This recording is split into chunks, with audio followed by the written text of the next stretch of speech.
Today we'll be focusing on depth study for rights and freedoms, with a focus on assimilation. Within the unit rights and freedoms, there are many topics that are addressed that may be sensitive areas for the indigenous population. It is therefore important that we remain respectful in our discussing and learning of their history. One way in which we can signify our respect is the acknowledgement of country.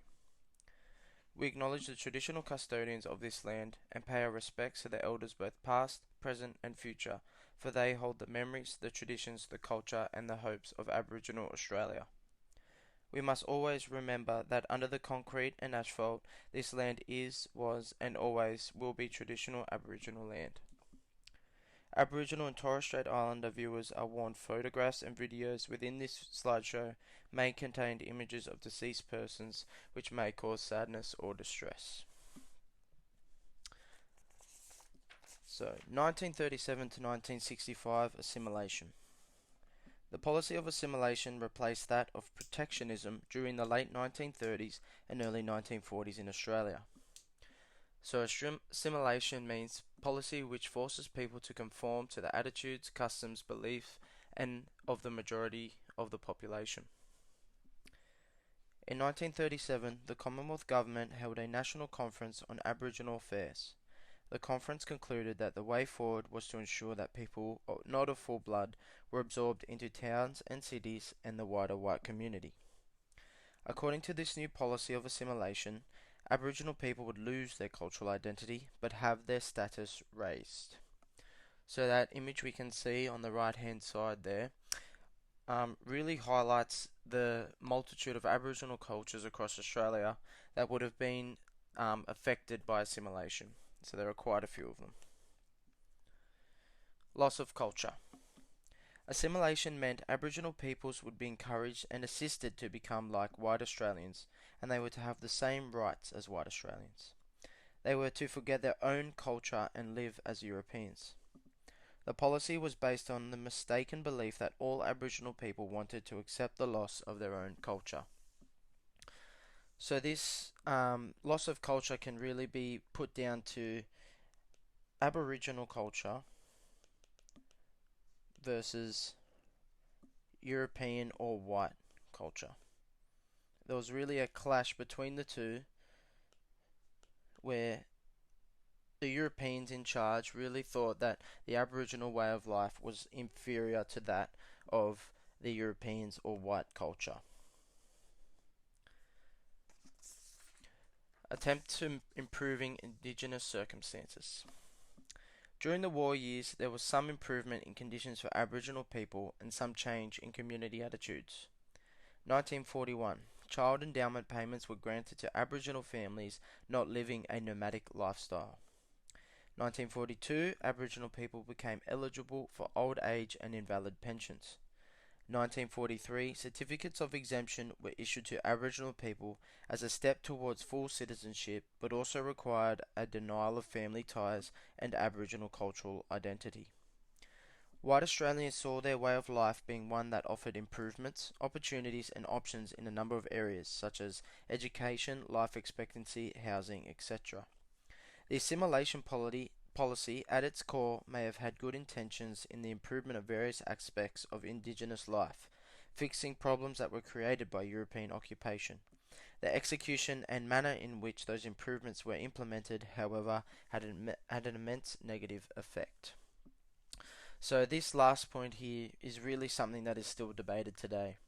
Also, 1941, there were some sort of grants given to Aboriginal families, but this focus on them living a non-nomadic lifestyle really is highlighting that shift towards a European lifestyle. Continued racism. In post-war Australia, poverty, discrimination and the lack of opportunity continued to exclude Aboriginal people from the broader community. By 1951, all the Australian states had accepted the principles of assimilation, but they had failed to deal with the discrimination that remained in education, housing, employment and health. Aboriginal people continued to live on the fringes of white society amidst widespread racism. So we can see in the background here that these sort of shanty type housing was really common during this time period for Indigenous population. So from this first source, we can see from the 1961 Native Welfare Conference, all Aborigines and part Aborigines are expected eventually to attain the same manner of living as other Australians, and live as members of a single Australian community, enjoying the same rights and privileges, accepting the same responsibilities, observing the same customs, and influenced by the same beliefs, hopes, and loyalties as other Australians. So really when they say a single Australian community, they're also really talking about a European slash white community or settlement. Really, when they talk about the rights and privileges, it's only after diminishing all of their culture, or the Aboriginal culture or Indigenous culture and history, were they to become part of this Australian community. So from 1965 onwards, the policy of assimilation seeks that all persons of Aboriginal descent will choose to attain a similar manner and standard of living to that of other Australians and live as members of a single Australia community. So we see this shift from expected to choose. They really thought, okay, we're not trying to force this on them, but they will give them a choice to choose. In this next source, we can see of the Cootamundra Domestic Training Home for Aboriginal Girls, we can see the forceful cultural shift placed upon Indigenous culture. So they're dressing them up in blazers and things like that. We can see, okay, putting them in a normal European establishment. These next few sources highlight the certificates of exemption. So in the top left hand corner here we can see Aborigines had to apply and be recommended to achieve an exemption, which meant proving to the DWO that they were willing to live separately from other Aboriginal people, to work in approved regular jobs and to save for approved purchases. Home furnishings would be approved, for example, but the sharing of wages with kinfolk or spending money for travel to maintain extended family relationships would be definitely disapproved. Denial or revocation of exemption certificates meant families were more vulnerable to school segregations and to the loss of their children, were far less likely to receive federal unemployment benefits or old age pensions, and were denied access to hotels and alcohol, which meant exclusion from the labour exchange of many country towns as well as from the social network of a rural male workforce.